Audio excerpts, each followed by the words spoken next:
Welcome everyone to episode I think 3 of whatever the fuck this is, and we have Maria today, Maria Matskevich, somebody that I got to know in when I was in like middle school. I think I don't remember. I've known her for a while, but I haven't had the chance to talk to her in a bit. And she's been working on a bunch of stuff. She graduated from the how do you call it? I know it's in Lausanne, but I don't know the name of the university. It's Ecole hôtelière de Lausanne. So it's the hospitality school of Lausanne. And hi, thanks for having me.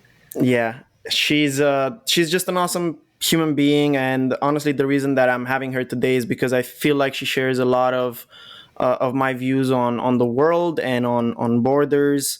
She's the founder of the Freedom of Movement project, and I'm sure that she's gonna tell us a bit more about that real soon. But hey, thank you for being here. And yeah, can you tell us just a little bit more about your background? Just to kind of like help us understand, the kind of decisions that led you to this project. Yeah, of course. So first of all, again, thank you for having me. And I'm happy to catch up to chat about the project and also whatever might come to Yeah, mind as exactly. we talk. So my background, yes, I went just like you to the Sanchez Casal Academy where I played tennis and we combined it with studies. So I finished studying there from sixth grade till 12. After graduation, I chose to go into hospitality management. So I went to get my bachelor's degree. I stopped with tennis and I went to get my bachelor's degree to Lausanne, Switzerland, to EHL, which is the hospitality school there. I spent 4 years there. I did two permanent internships also there in Montreux and then the other one again in Lausanne. And after that, in 2018, I graduated. And what I was faced with is finding a job, first of all, in Switzerland, but that ended up being like extra impossible, even Yeah. more so than the EU. Then I expanded my search towards Europe, but when you're not really in the country, it's kind of harder. At least that's what was my experience. So then I had to return. My student visa was running out. I waited until almost the last minute. Of Then I course. left, came back to Moscow, Russia, where I'm from, and actually continued applying to jobs in, well, actually not even only Europe. I was applying to Asia as well. But I think Europe was more of the goal, so I kind of pushed harder that way. And after a few months of getting either no responses, the most usual thing is zero response. No matter your passport, just there is no response Yeah, when you apply. I got accustomed to But those. with the ones, exactly. But with the ones that I did apply and those that got to interviews, in some cases, I just didn't pass. But in other cases, there was this question that came up where the recruiters asked, "What passport do you have? Do you no?" They usually said, "Do you require visa sponsorship for Yeah, whatever country in kills that one. question?" That And one I was kills like, it. "Exactly." Same here. And I would say, "Well, no, I only hold a Russian passport." And they were like, "Oh, sorry, but we cannot, at this time for this position, we're not looking for anyone who we can sponsor visa for." And I actually had twice a situation where the recruiters, I wasn't even applying to the position, but they messaged me on LinkedIn. So why LinkedIn is that good? And I love LinkedIn for that. But as one of their first questions was always, "What passport do you hold? We see you're in Switzerland, but where are you from? What passport do you need?" And it was such a killer, because there were cool jobs. There are many great countries to still visit that I haven't been to. And as growing up in Europe, as you know, um, you kind of get attached or Yeah, like you like it, so you of want to course. stay. And so I faced that, and after a while I was like, okay, at this point I want to get a job to start getting experience. So I ended up applying in Moscow and I stayed in Moscow for now. That's been my last 2 years essentially. But that frustration, that kind of the issues I faced, and I saw this happen, and it really triggered me. Like inside, it just started to get really annoying, and I thought, how is this possible? I did not choose my passport. I did Right. not do anything. I was just born with it, and it's just land, right? It's just land, and you were born here, so you get this passport. End of story. And you deal with whatever the consequences are of that. Yeah, decisions that you never And made that are affecting you. Yeah, exactly, just someone up there decided, country leaders, whatever. yeah, And that was kind of brewing for a while, just the frustration. And then I got this idea. So I came across a book by Brian Kaplan, who's a professor of economics, I believe, at George Mason yeah. in the US. And he wrote this book. He wrote a few books, but this particular one, it's called "Open Borders and the Science and Ethics of Immigration," something like this. And he wrote literally on this subject. And he's an economist, a professor, so he's really an expert. He spent years on this. And he wrote this book, which is a very easy read. If you haven't read it or haven't heard about it, I highly I need recommend. to. Yeah, I gotta add it to the list. That's what I'm doing this for. Yeah. Yeah, that's cool. And it's like a comic book, but Nice, because his goal was to essentially easily illustrate the problems. smart. And he basically goes and answers all the arguments that are the most typical arguments against freedom of movement. So I read that and I was like, wow, this makes more sense, because before I was just frustrated, but now I see there is someone who actually, like, there's more to this. Yeah, Um, and after that, so I had that was another something that came in, right? And then so I got then this idea. I was like, why not? I was always into writing since university. I mean, since probably childhood. But in university, I was a marketing assistant and I wrote blog posts, so I knew I was into writing. And I decided to, like, it was in my head that I could try to interview him or talk to him. I was like, it would be so cool to talk to him and to just to see what comes of it. Essentially, what you're doing yeah, in a way now, right? yeah, Um, but for a full year, it just brewed in my head. Like, it was there, I would note something down. It was just, I don't know, it was in my head. yeah, But I was always postponing it. I was like, I don't know anything about this. I didn't study anything related to this. How can I, like, what am I going to yeah, say? Um, and then in March of this year, I was finally like, I cannot think about it anymore, because it doesn't let me. Every time it comes back, it wouldn't let me peace, you know. yeah, And then I decided to pursue it. And in March, I just decided, whatever, I'm going to email him and see. And if he replies, great, and we see. If he doesn't reply, whatever, maybe I will come down, you know. yeah, uh, and I emailed him, and he replied within like less than a day. He replied super fast. yeah, And he was like, I'm happy to talk, sure. I'm happy to do the interview. And I was like, oh my God, now I have to do it. yeah. Like, in a way, like you with your microphone, I did it with Now you're stuck. reaching out to the person. Yeah, Exactly. So that's how it started, basically. And now it's just, I'm just using it as a way to spread awareness, not really to teach anyone about it, but just so to share my view, to share the experiences of people who have had problems with it. That's the goal.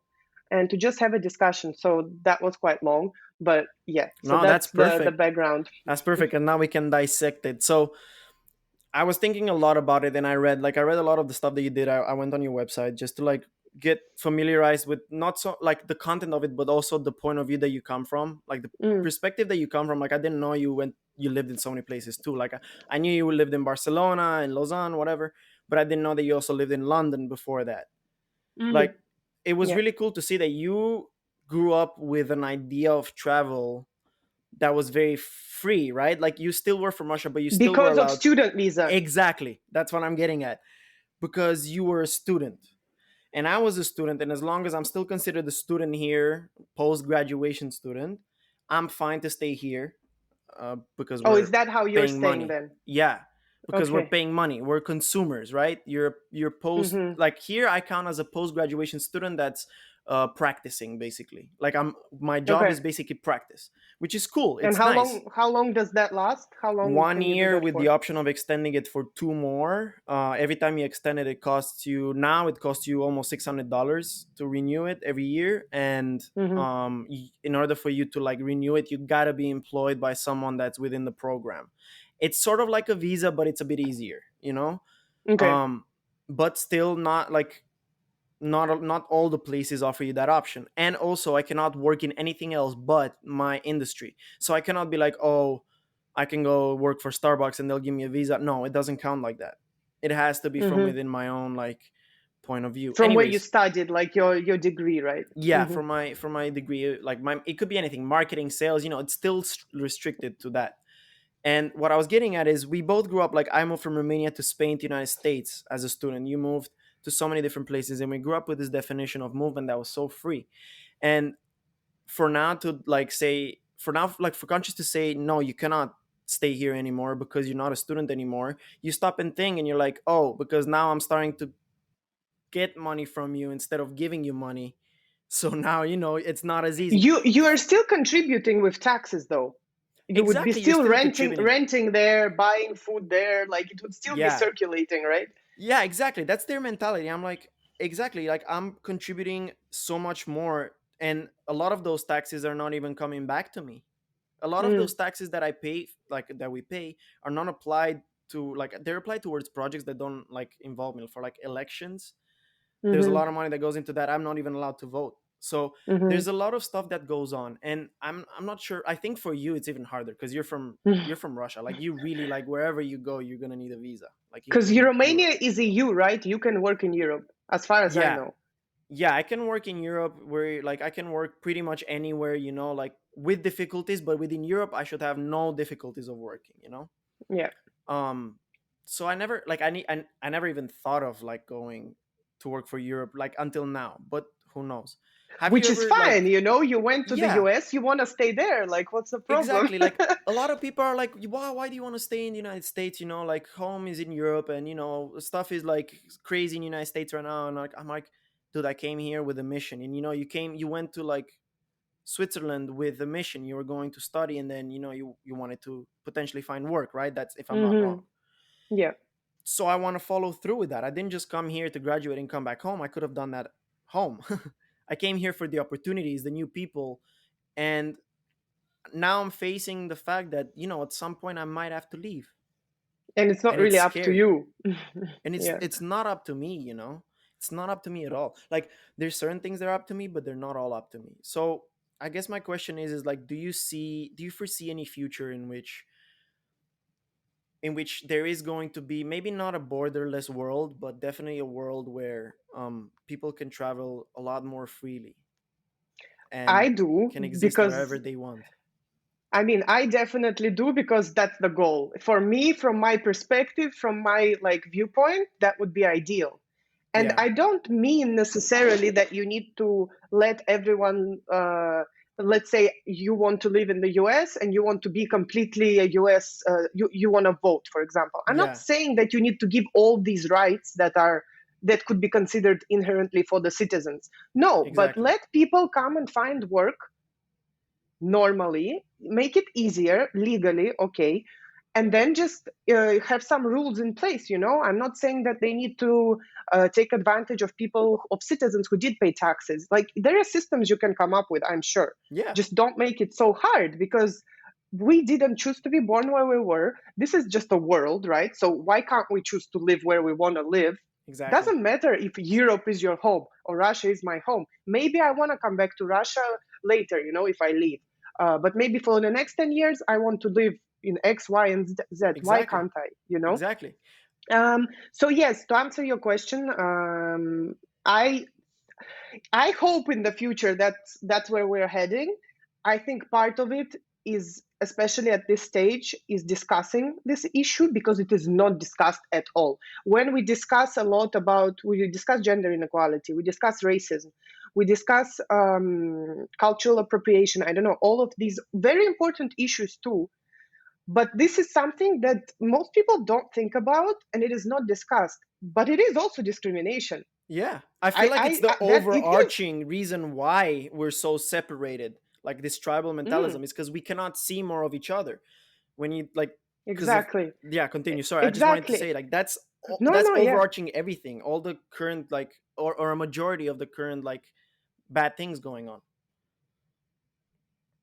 I agree, because I think that if there would be more freedom of movement, controlled freedom of movement, if you want, to start with, let's Yeah, let's go to start with, people would be exposed to way more nationalities, cultures, backgrounds. I'm sure you probably saw I had a very um, passionate post about it actually on the blog about Yeah. discrimination and that, Yeah. because it just hit me and I was like, are you serious? And you will understand, because even just in Sanchez, in the academy, we had so many, like, okay, maybe they were mainly white people, Yeah. probably, you know, but we had many different countries represented. And that already exposed us to new viewpoints, just Exactly. new things that we weren't exposed to before if we were just to stay in our country. And I think that makes the more opportunities like this you have, the more open-minded people become, and Exactly. hence with less discrimination, hence with less racism, what have you, because they're exposed to each other. You have a friend who is so and so and so, usually a discriminated group. If he's your friend, you will be less likely to discriminate against another one of this group, you know? That's Yeah. just my opinion, because you understand, I have a friend like this. Why would I discriminate against him? He's completely good. I love him or Exactly. her, whatever. It stems out of So fear, I think. I think it stems out you of think? fear. I do, and I was going to ask you what your opinion is on why we have such tight control. My personal opinion is that it's like, and I don't know much, but from like I saw a lot of different humans. I feel like because I went to the United States, I got to see like a completely different side of the world, and I kind of understood why. At least I think I understand why America is so like tight on its borders, and maybe rightfully so. Who knows? It's because they're scared. They're like every like hate comes out as a like as a factor of fear. We don't know what we're seeing. We don't know. We cannot identify. We cannot relate with the other person of different color, different background, different accent, and we think that because we cannot understand them, we don't know what their intentions are. You don't know what it's Maybe. like going back to old times. Like that's it. I don't remember which book I was reading it. I think it was about the neuroscience of fear. I don't remember. I don't remember the exact name of it. And he was talking about how fear. That's what it is. That's what's separating us. It's fear. I'm afraid of you. I don't know what you're going to do. So instead of allowing you to be my friend first and giving you that close contact, I'm gonna keep you out, prove that you're somebody that I can trust, and then let you in. Mm, So that's what I feel like it's happening a lot. It's fear. It's like people in America. Some people in America have never left their state. They don't know what other people look like. Some people in Europe. Every country has their people that never left their little village.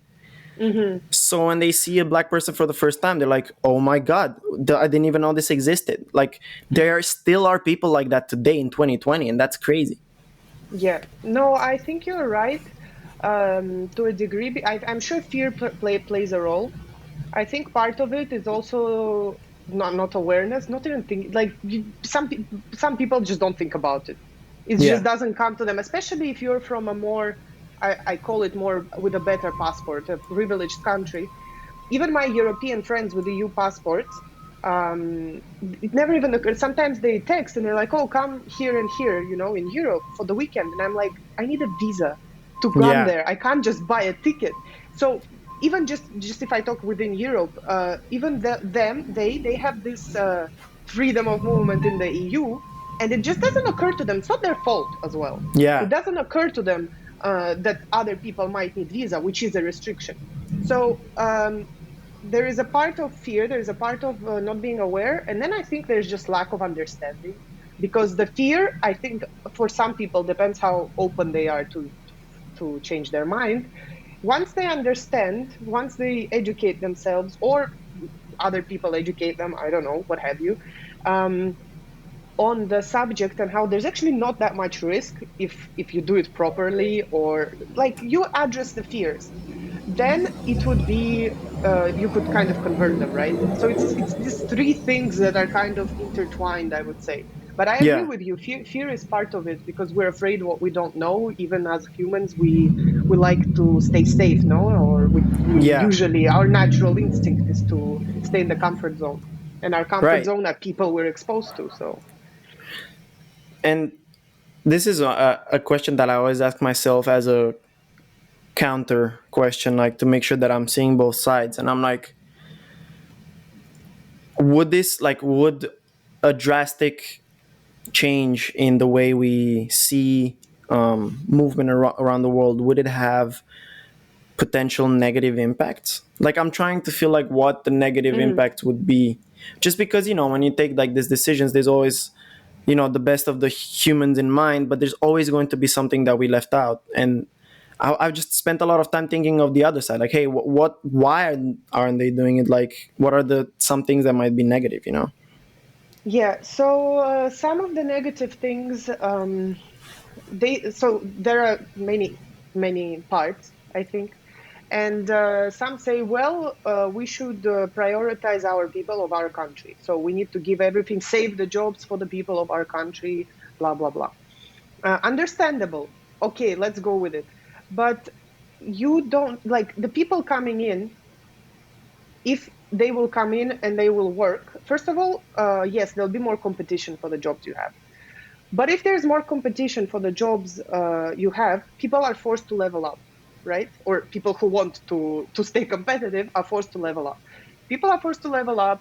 Everything kind of level, not everything, but certain areas level up too, including the output, the production, the sales, the money, everything like gets better, and that's good for the people of the country too, because Yeah. then more jobs are created, etc., etc. There are studies that, again, I'm just always referencing that book because the point of that whole book by Brian Kaplan is to address all these fears.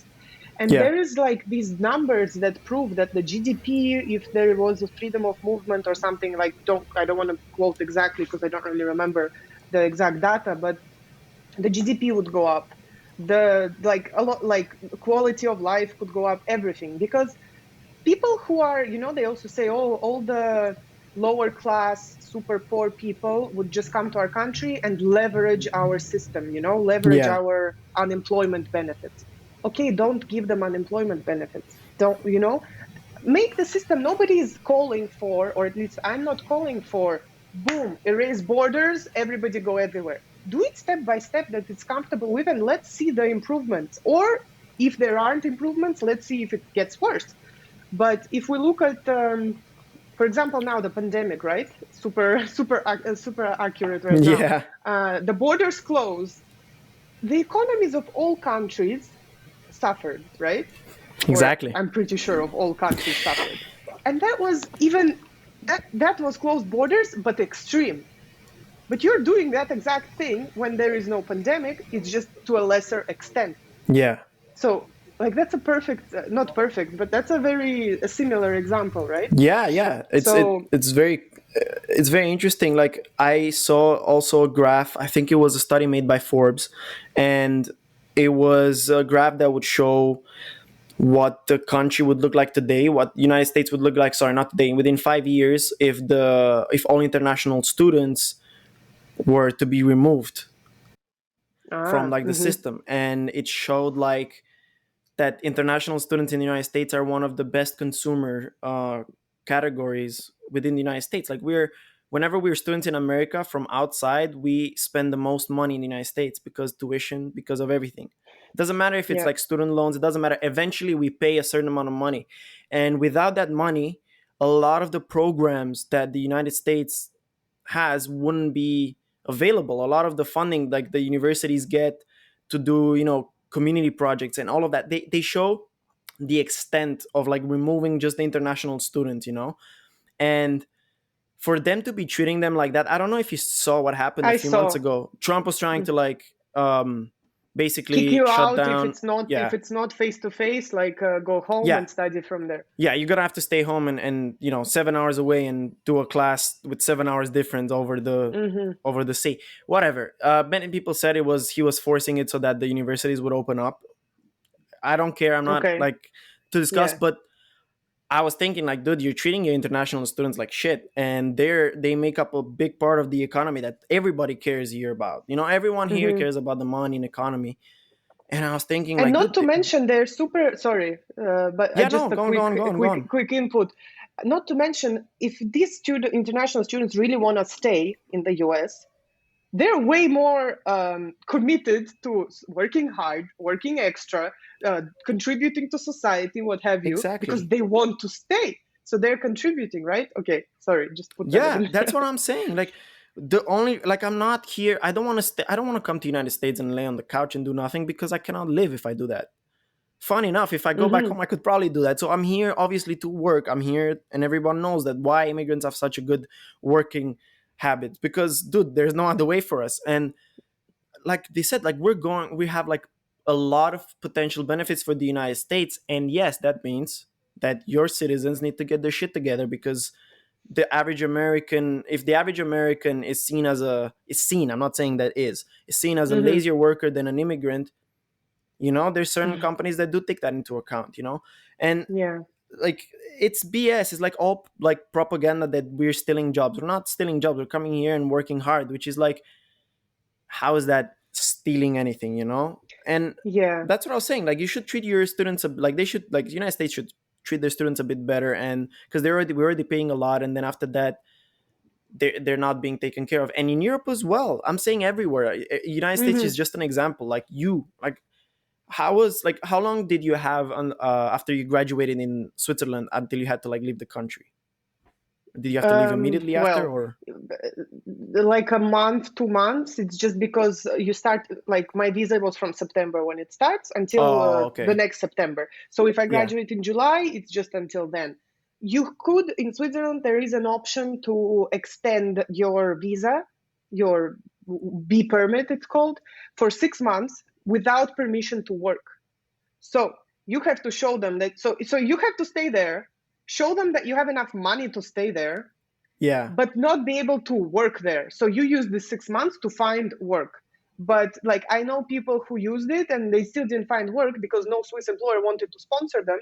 Because anyway, because you have to prove that like in the whole EU you didn't find anyone equivalent to that level, and that's the Wow. law. Yeah, you didn't know, so that's the law. First they have to prove that not within Switzerland. Yeah. After that, not within EU, and you have a bachelor's degree. So many people have bachelor's degree now, Yeah, of and course. then, okay, if you didn't find in these places, then sure, you can go for Russia, or to this next level countries. That's the Wow. trouble. And that is, so yeah, you That have the sucks. option, but it's essentially for you to spend more money there. Yeah, exactly. Um, yeah. And, to your point just earlier, I was reading a book. It's a fiction book, but it's by a Mexican, I believe, author. Yeah. And so it's fiction, but there was this line, and I'm going to butcher it right now, but you get the point. Yeah. So the girl says, what would happen if the people born in here, the book takes place in the US. What if the people who were born here had to work as hard to prove that they deserve to stay as immigrants prove that they can Yeah. come and also stay? And I was just like, mind blown. Literally, exactly. What Yeah. would happen then if it was equal competition, quote unquote? Doesn't matter where you're born. You want to have this passport. You apply, and then you see how you Yeah. do in relation to the rest of the world. And it just made me think. That would be crazy. Like, to fight for your chance to stay within the country. Like, everyone's not like, you're born with a certain standard that you gotta meet. Yeah, that would be crazy. I think that would be maybe one of the so-called downsides. But like, imagine the whole world. Like, you would have a national and a global standard where you have to be, and then that's where you can choose where you want to go. Yeah, that's crazy. Exactly. I mean, that's also, it goes more into a bit of this dystopian, I don't know, Yeah. Hunger Game type of thing. Yeah. Sure, this is a bit too much, but it's just a thought, not a thought of a system to implement, but just for perspective shift, right? Yeah. So, So I think we can agree that this kind of change is it's a massive change that has to happen, right? It has to be at a global scale, and you have to get 7+ billion people to agree on, or not 7 billion, but you have to it get a could, lot of it people to doesn't, agree on it. yeah, Not agree, but it like, doesn't, but not fight it. Not like, you have to make it in such a way that a majority of the people are going to be up for you. Like, yes, but it doesn't have to be immediately the whole world. You know what I mean? yeah, Because if it's, let's say it's first US or first EU, whatever, some country makes a move, right. makes it more lenient, makes it easier, the others observe. And it observes for itself, and the others observe, then there is literate studies. I'm not saying, like, maybe they don't open, like we discussed, immediately everything and it's so easy, and I don't know. They do steps. There need to be a lot of smart people to come together and come up with a system. Of course, it's not that easy. Like, Yeah, we're daydreaming a bit, but we're aware that it's hard. of course. And then you see. So it doesn't have to be the whole world at the same time, but people need to be aware enough and interested enough. Because, like you say, if they are scared, they have zero interest in this. Yeah, if they don't know what it is you're trying to tell them. That's a lot of the times what I feel like people don't understand what's behind all this movements, all these causes, like good, bad ones. People don't know, and then they're scared. They're like, oh no, that's not for me. And I was talking about change because I feel like during the pandemic, a lot of global change. I mean, not as much as they say, but a lot of global change has happened. But Mm, not only because hey, it was a global pandemic. Not only at the global level, it started with like us. Every single individual person suddenly switched their life completely. Like their whole routine hmm just went to shit. That's like literally, that's if you are going to make a massive change in the world, that's one of the only ways, because you need to get people to completely stop what they're doing, change the way they think, and then reintroduce this kind of concept into their lives. Like, hey, look, this is what we could be having if borders were less. And then I think people would listen. Do you think that as a cause of the pandemic, people are going to be more open towards this kind of thinking, or do you think this has anything to do with it? Do you think we're going to have that much like want to travel that we're going to soften it up, or do you think it's going to do the opposite I don't want to say it will do the opposite, but I think it's for a bit? an It an easier doesn't mean path. Yeah, it's 100%. Yeah, I think that's the most natural way for it to go, because people could also say, well, look at all this travel. That's what causes pandemics, epidemics, whatever. yeah, And then they're like, oh, horrible, we shouldn't do that, you know. So of course it can go that way, and it might, especially now people are still afraid to travel, rightly so, of course, depending on what your of view course, is on COVID. But people are afraid, and that's fine. It's their health, which it should be, like, it's normal. Um, but this is less about, I mean, it's about travel as tourism too, but it's also about work and where you live. So it's not just about, you yeah, know what I mean, it's not just about, oh, I want a vacation and not have to do a visa. No, it's about where I want to live. And if you think for yourself, this is a whole life you build, right? It's yeah, one life you have. If we start thinking about that, it's a bit more kind of serious, you know, than just fun travel tourism. yeah, It's harder. And so, yeah, I think it can go that way, and it might, and in a way it already has, not only with restrictions, but with the fear people have. But then again, these pandemics, epidemics, these types of crises, they're unprecedented. They're super rare. When was the last one? 100 years ago, if I'm not yeah, mistaken, right? yeah, So that's rare. And you might have to shut down the borders when such an event occurs. Sure, no one is disputing that. You're saving lives, fine. Doesn't mean the rest of the 100 years you need to follow this extreme policy. Like right, when there is war between countries or world wars, there are different policies in place to limit XYZ, I don't know, of course, to make the most, to try to survive. Uh, doesn't mean that you keep all these crazy policies, or strict, let's say, not crazy, strict policies when there is peaceful time. yeah, So that's just my opinion. But yes, of course, it's probably going to go that way more at first, given the fear of yeah, health. And health is, like, for most people, it should be the most important. It's your life. So yeah, it it might. is, yeah. I, What do you think? like, I do believe that. Okay, so my view many times, it's I have a split. I don't have a singular point of view on stuff, and sometimes that comes across as like very I'm the same. bipartisan, I like get you. undecided, and I'm like, no, I'm not decided. It's just I don't think that I have all of the facts in order for me to make a solid statement. So I see that I have both a utopia and a dystopia in this. And the dystopia, and this is going to play in because I've seen you working as a content marketer, right, for a VR company. All right. Yeah. So I believe that a lot of people right now, I don't know if VR, like everyone's saying the VR is going to be the next thing, like you're going to put your headphones, like your headset on and be whatever the fuck you want in the world. Probably soon, probably. I don't know if that's going to lower the amount of travel, like because people are going to feel like they don't have to go to places anymore. I don't know, maybe in the next 20, 30, we don't know. But I do believe that Hmm. at some point, people are going currently people are having a mass exodus from like big cities in the United States. Everyone's leaving the big cities. Right. They're going where there's more nature, no? Nature, and honestly, like we spent almost half the summer not here, in another place, like in the forest of Connecticut, like next to a river. Like it was middle of nowhere. It was beautiful, and you were so guarded from the rest of it. Like people, I want to be guarded in, So a lot of people are leaving the cities, and I feel like this is going to give the cities either a chance to get a lot better, like restructure, like New York has to do some changes, everything has to do some changes, or become a ruin forever. I feel like there is like I feel like people are going to slowly realize that the fast-paced life of a city is not for like everybody, and like everyone has this like fear, everyone's constant fear right now, like of their money, of their jobs, their health. And if you're in constant fear, you want to eliminate all those, and they're going to move to like, people are just moving, like leaving the city like crazy. And so I do believe that in the next few years, because of that, I feel like the desire of us to move and to keep moving, we're going to space. How are we not going to want to go to another country?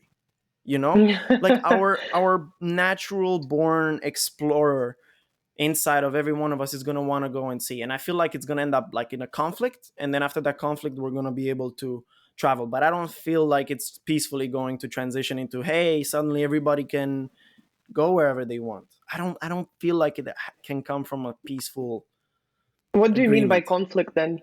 Yeah, what do you mean? Like, Ooh, that's a what good is topic. dystopia? Sure, you can tell me your dystopian view. I'm interested. um Or whatever you wanted to It's say. super weird. It's super weird because I really do believe, I sometimes believe that we are, Elon Musk says this, that at the rate that our technology and gaming is going, at some point exponentially, either a year, 100, or a million years from now on, the reality of a video game is going to be indistinguishable from the reality that we have right now. That's his theory. Okay. It's a theory and it's his. Okay, that's fine. Yeah. But if that happens, I think that's what's going to happen. I feel like we're going to get trapped in a like simulation, or people are saying we're going to get trapped in a simulation. I feel like we're going to find a way to travel without depending on our physical bodies. And that's what he was talking about. My dystopia comes as the dystopia that I'm thinking of, which is like a physical, like there's no physical world anymore, and everyone like kind of downloads their cognitive and their mind, their conscience into like a device or like the cloud, is because the one thing that's holding us back from the most important advancements, right, like traveling through the stars and whatever, it's our physical body, because Which we dies. age. So if we can download our conscience into something that does not need a body and can live forever, then what then, So I don't that's not the theory. It's what I think will happen because of the way that we're going with artificial intelligence, with Neuralink, with like we're implanting already, like we're working with robots really really closely. Like people don't believe that there's humanoids, like, oh, we're going to be humanoids. There already are humanoids. There's people that live with a little machine that makes your heart beat. The future is a lot Mm-hmm. closer than we think, I think. But so you think it's within our lifetimes, for example? Because for me, that's a struggle to believe, to be honest. I don't know if within our lifetimes we're going to get to a place where we're completely like non-physical, but I do believe that, we look back at the 80s and we say, I can't believe they used to be like that. I feel like the same thing will happen, but in a lot less time. And everyone says the same, but not in the ways that we expect. I feel like it's going to be really unexpected. Like it's not going to be the kind of, oh, technology is going to like take us over and we're going to be robot slaves. No, it's going to be like within our lifetime. I feel like there's going to be so much change to the world that whatever we are doing today, including our jobs, within 40, 50 years is going to be completely irrelevant. Completely Okay, irrelevant. yeah, sure, yeah, okay. That make like that. I would be inclined to agree. What do you do when everything becomes irrelevant then? Like, what's the next Well, goal? something else becomes relevant. Something that we don't know. We're going to go Social to some other media is planets. so relevant now. Yeah. Yeah. For instance, social media, when we were kids, even what job? There was nothing even remotely like that. But it Yeah. created jobs. Sure, maybe it destroyed some, but it created some. And I Exactly. think it will be the same with anything. And just like with social media, I don't know if you saw The Social Dilemma, Of the course. Netflix documentary. Yes. So there are negatives, right? That of course emphasize the negatives. Mm-hmm. But people choose still how they use it. Yeah, it's a So you tool. choose how long you spend. Right, exactly. So you choose it for the best, you leverage it. Yes, you might get addicted, but it's still your choice. You can limit it if you want. if you really want to and you try. So it's up to you. And I think it can be the same with any technology to an extent. There will be people who still now you appreciate more the life experiences, because even with social media, when at first you're like, oh my God, I'm so connected, amazing. But then you put it down and you're like, feel empty, as they Yeah. mentioned which is not always the case, but sometimes. And then you're like, okay, no. And you realize, like, I don't think people are ultimately stupid like, I think No. we have a brain, right? Yeah. And then it just, you react to that. So the same with your dystopian, I guess, theory or potential. There will still be lots of people, I think, who will realize the potential dangers, try to limit them, I don't know, address them somehow, whether it's with policy or I don't know what, and go the quote unquote the right way. So we can't know, of course, we can't know at all, and it's also hypothetical. But there are things we know are healthy, and there are things we know are not, and then it's up to the choices we make. And whatever happens, if we become completely this downloaded brains on the system, there will be other problems or other benefits or other things to solve then. We Exactly. just can't we can't imagine them right now, Yeah. I think. Even if yeah. What is your view on and I was thinking about this while you were bringing up the point. You said earlier that right now health is the most important thing for us.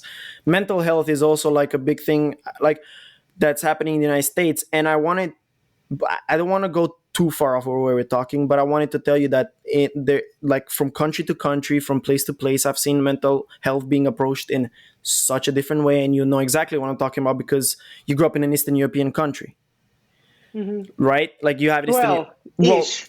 ish, but so did I, like ish, like a few years. But your parents are Eastern European, right? They're Russian. Yeah.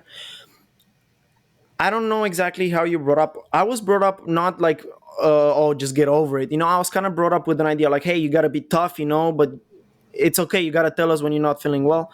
Here in the United States is completely the opposite. Like a lot of people are very open about their mental health to like people that they just found out. Like the amount of times that I had people in university meet me for the first time and they're like within the 20 minutes tell me that they have chronic depression.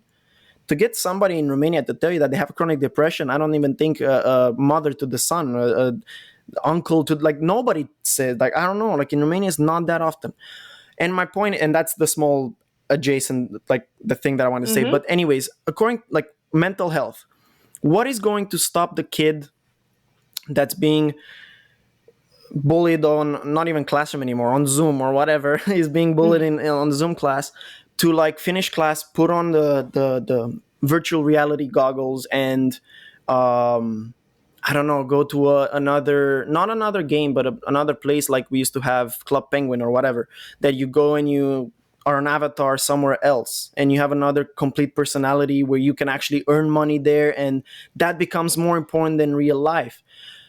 Don't you think that that could potentially happen with a lot of people and within the near future?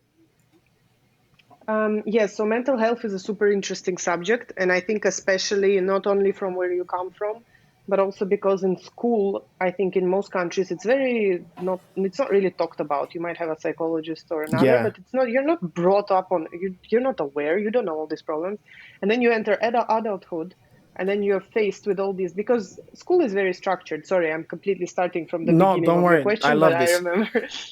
And so school is very structured, very predictable, even university. It's very, you finish this class, you go to that one, you do the Yep. exams, continue. You don't have to really think. Even when you pick your bachelor, honestly, I did not really know what I liked. I don't Yeah. know. I just did 12 years of structured living. I Yeah. don't know. So I did whatever for that, for XYZ reasons. I was like, okay, I'll give this a shot. But I was not aware enough, no, at 18. Um, so then anyway, you're faced with adulthood, and I think depending on where you go to university and how that is, but especially after university, when you're in the real world where you have a job and you have obligations, and suddenly you're like, I actually need to love what I do because Yeah. I don't want to suffer, for example, or I don't want to just earn money or whatever it is for you. um, and then it becomes a huge thing, but you were never prepared for it. So then you start to get educated. In that sense, I think the US is very good in the amount of information they put out, because you have a lot in many publications. There's a whole mental health subject and someone writing about it. So it's much more raising awareness about it. Yeah. Then for your final point about the what's to stop a kid from going to VR and playing a game, I guess the way the game is, nothing is stopping. Sure, he can go and he can do it, but if it doesn't bring, if when he comes out of that game, in his real world, things don't change, which they won't, because he's in this virtual world. He earned, okay, lots of money. It's like Sims, okay? I can Yeah, take like this Sims, analogy. exactly. That's what I was looking for. So you might go into that game and you're into it and you love it, and it could be good because you kind of distract yourself. You're not there dwelling on the bullying that you went through.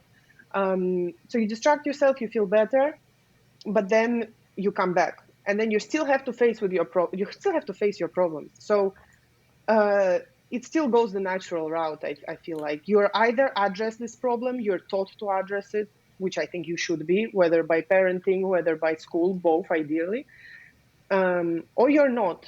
And then you either handle it yourself well or you handle it yourself poorly. Yeah. And that's it. So that game will not change much besides giving you an escape place, a way to escape, a way to feel better, maybe a way to feel worse, but ideally a way to feel better, to distract yourself, to whatever, maybe to learn something. I don't know, because it really depends what type of game it is. But I think it's that. So no, nothing is stopping him from going and doing that. But then he has to come back and he realizes, oh, he spent 10 hours, for example, playing, but his homework is still due. And he still has to go tomorrow on Zoom or to school and face that bully. Yeah. So it's not. Do you see what I mean? I do. I don't think it stops, prevents. They're not mutually exclusive. You will still have to face with the other thing. It's interesting that you say that. No, I agree with a lot of what you say. In a world where the way we're going to interact is going to look the way it looks today, it's still changing every day. I do agree that if it's continued being something along these lines, and people still have, like, for the time being, people are still gonna have to get out of it to like go back to their real lives. The point that I'm scared of is the point that we're gonna get to within I don't know how many years, I believe, where people are not going to have to come back, because eventually, like you said, you are going there for 10 hours and then you gotta go back because it's real life, and then you get bullied again. Well, you do that every day. At one point you're like, the problem is the fact that I'm coming back. The problem is not the fact that I'm bullied, And okay, then how do you eat? You eat there as well somehow? IVs. That's what I'm saying. Okay. I feel like there's that's what I'm saying. If as a physical person, we cannot spend our time 24 hours in a VR, like you mean, you gotta eat, you gotta interact. That's where the problem is gonna become. What's gonna happen there? Are we just going to like fuck the technology, just go continue back to our world? Or I'm not talking like VR like this. I'm talking completely crazy new stuff that's gonna happen. Or the Neuralink. Like, are we going to go back to that when everyone else is gonna have a device that can alter their electrons and their cognitive processes and everything? They can literally learn a language in 10 minutes. That's the word that I'm talking about, where everything's super fast. I got you. So I think that it's how do I phrase this? So then it could be again. It will be so some people will be then performing better in the real world. Some will be better. Exactly. You might suck in VR too. Then in whatever that world is, exactly, you might get bullied there still. So then I think it could create just another dimension of being another country. Let's say country, but an area to exist. Exactly. But then it's the same thing. So, okay, you choose to go there, fine, good for you, but you'll still have problems there. Yeah. And someone will choose to, there could be lots of opportunities, and maybe there will be some things that you will excel in there, and you'll know, oh, actually, yeah, this world is not for me. I will go in there. Like people who play these games professionally, I don't know, Fortnite or whatever. Yeah. They make money off of it. This is their skill. They do it well. They get paid for it. I think it could be the same that way. But there are people who who make money in this world, in the real world, and then there are people who make money playing games. So it could be the same people who make money in that world because some things are needed there. But Yeah, it's it could crazy. be another dimension. But yeah, it's an interesting concept. I never really thought about it that deeply until you brought it up. So that's interesting. Yeah, I this is the kind of stuff that makes me do this podcast because I got to get it out. But we talked a lot about the dystopian before. Like I leave you, I want to talk about the utopia. I want to talk about Mm-hmm. what's the image or what's the version of utopia. What would you do if you could have complete control over the world? Like where do you see the world going in a good way? Okay, one person should not have control over the whole world I to mean, if you start could there. see like I going into the know. future, yeah. No, I get you. I just wanted to put that in there because honestly, too much power, I feel like. Utopia, I would say that I think we need, it's far, it's the time to take the world as a whole and not to, it plays into my point, but to consider the world as a whole and not as these countries with their own interests and their own agendas and trying to put missiles here or put sanctions here or I don't know Yeah. do the oil trading like this and look more globally because things like the environment challenges, whether you believe them or not, but let's say you do, they affect us all. They do not affect a country, and a country cannot put up a cone over it and be like, oh, I'm fine. It affects us all, and there are many issues with like that, like the global warming, everything environment related, and I'm sure there are other things too that affect us as a whole. And I don't know if that means that the utopia would be that there is a government that presides also over the whole world's interests as opposed to every country looking over its own interests. Yeah. But I feel like something of that sort, and it's not just like decorative, because there are things like United Nations, and I don't want to insult anybody, but there are things that they cannot do a lot in some situations. They can encourage, they can advise, they can play a role, and they can help people, individual people, but they cannot really influence countries to Right. work together completely. So maybe a utopia would be, for me, a utopia would be that we're considered as a world and as all humans in it and maybe even all species in it in a way, to work together for our whole benefit of everybody and stop looking at it so much like I'm from here, I'm against you, Russia hates US hates Russia, someone else hates China Yeah. also, and then like, I don't know. And we all have our own interests because with certain issues, it doesn't work like that. Huh? What do you think? Well, first of all, I What's think your like that's utopia? a very nice version of the world. Like I do feel like a place where everyone can act for the benefit of everyone is a very selfless world, and that's similar to my utopia. My utopia is, I believe that because of the amount of times that we're like the generations and generations and generations of people, I feel like at a certain point we are going to have like each one of us is gonna start to have like their breakthroughs. A lot of people already like kind of break the patterns of their past families and Mm-hmm. ancestors. It's already happening, and because of that, I feel like we can at some point everyone or a majority of people are gonna be like, oh shit, is this really like how we really want to live, or isn't it nice when you can go around and be friendly with everyone, not be afraid that someone is going to rob you, somebody's going to put a gun to you because they don't have enough food to eat. You don't never know why people do certain things. So in a world where in the utopian world where everyone would get along just fine, everyone would work towards a common goal, and everyone would be able to get along with each other, and not like all the time like, hey, how are you? No, not that kind of get But along. benefit from the situation too, no, from the Exactly, like arrangement. all to have positive social encounters like whenever you go, it's hard, but to have the certainty that nobody in the world wants, or not anybody in your community wants the bad for you, or Mm. they only want to see you thrive, that would be incredible. Like helping each other instead of, there needs to be a certain type of competition because by human nature there needs to be a competition to make a better thing.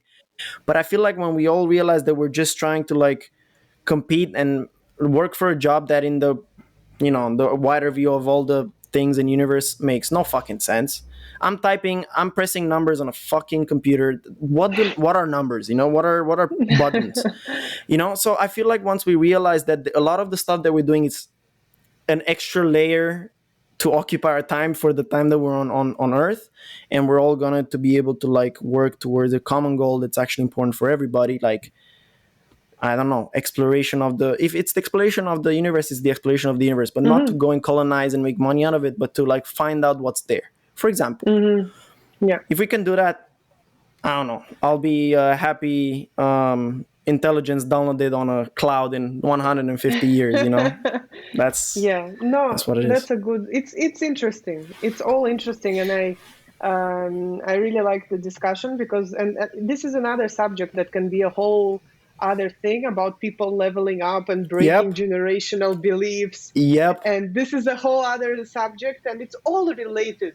I Yeah. feel like because people who are starving right now, they're not going to be thinking about what we're thinking right now. They're more Yeah. like, let me get food on the table. Yeah, exactly. Rightly so. So actually, curing, curing is not the word, but how to say, reducing world hunger will play into it because less people have to worry about, I'm just using hunger as an example, Yeah. about these basic needs. They will start worrying about other needs, developing themselves, developing ideas for whatever it may be. So as a whole, it's all connected like this. It's very interesting. Yeah. Yeah, Yeah, I universal agree. human rights, when that will change and when everybody will be able to start from the same level and not look at the best way for them to be successful, I feel that's when we can all get along together. And yeah, like, are you, I'm ending it with, I'm scared but I'm also excited about the future, honestly. Yeah, I don't, I'm not, yeah, I guess I'm scared in a way, but I just think about that less, or I try to. Yeah, But in I the think there is, moment. yeah, I think there is potential. And I really struggle when people say, oh, but what's the use? Oh, but what's the use of Yeah, this? Oh, what's the use of that? And I'm like, what's the use of anything then, you know? If you're exactly. gonna put that attitude into it, I don't know. Maybe we will not see a change in certain things that we want to see changes in our lifetime, but that's just what it is. And you just try to do things you are interested in, and to discuss and to raise awareness, like you said. Do you think there's something else besides raising awareness that could help with whatever subject it may be? You know, you're passionate about Yeah. environment change. I don't know. The main way I think is to raise awareness in whatever scale you can do it. You know, Yeah. what else? And change, start with you, right, as well, I Yeah, guess. exactly. That's what I was going to say. Like, I think it was Michelle Obama who said, "Think global, act local." I Oh, don't I don't remember, remember, but but yeah. it's a quote that somebody said, and um, it's true. Like, you cannot go and start changing other people. It's a lot harder to change other people when you can change yourself. And like you said, what's the use of it? That kind of people, you have to understand. Some people, not everybody can like open up to this kind of conversation, and not go insane, you know, Yeah, and that's not go like, not oh get my god, crazy. Like, there's not a lot, you know. So people understandably so don't want to like question that, fuck that, you know, like, let me do my job, you know, like, that's what I feel like it is. So each one of us getting the courage to like open up and see the world from a different point of view, that already is going to eradicate, I think, a lot, like the borders and a lot of other things. I feel like it's taking mm, it one level higher and just personal, like changing yourself to be a more open person, a person that's open to change, and understand that the only one thing in life that we know is that, one, we're going to die for now, and two, everything changes constantly. And I yeah, feel like if we can understand that everything changes constantly, then people will be like, it's okay, I don't matter mm. in the universe, I don't matter that much as I thought I would. And then that's how you get people that go crazy. Yes. Okay. Yeah. Well, I think we can end it there because I'm po- okay. think about that now. Yeah, think about that for the rest of your night. There's a lot of people that I know. I have a few friends that told me they listen to it while they're driving. Don't do anything. Don't do Keep anything your hands on stupid. the wheel. Yes, it's make Yeah, yourself happy. Don't do anything stupid. exactly. At the end of the day, I feel like I've learned. I want to finish on a good note. I feel like nothing. There's a lot of things that we do in life, like jobs, that are not as important that we believe, and there's a lot of things that we don't do, like taking care of our friends, of our family, being happy with ourselves, being happy with what we're doing. I feel like we're not valuing that, and we're valuing what our purpose is as a job and not as a human being. So let's all just take a moment to, like, you know, not love yourself, but like be aware that you're you, and you have nobody else but you, and you should, like, you should love yourself. And life, there's a lot of good things in life, and you could still enjoy them. And we're just talking about possibilities. That's all. Yes, exactly. All right. Perfect. Thank you so much. Thank Thank you you. for And having me.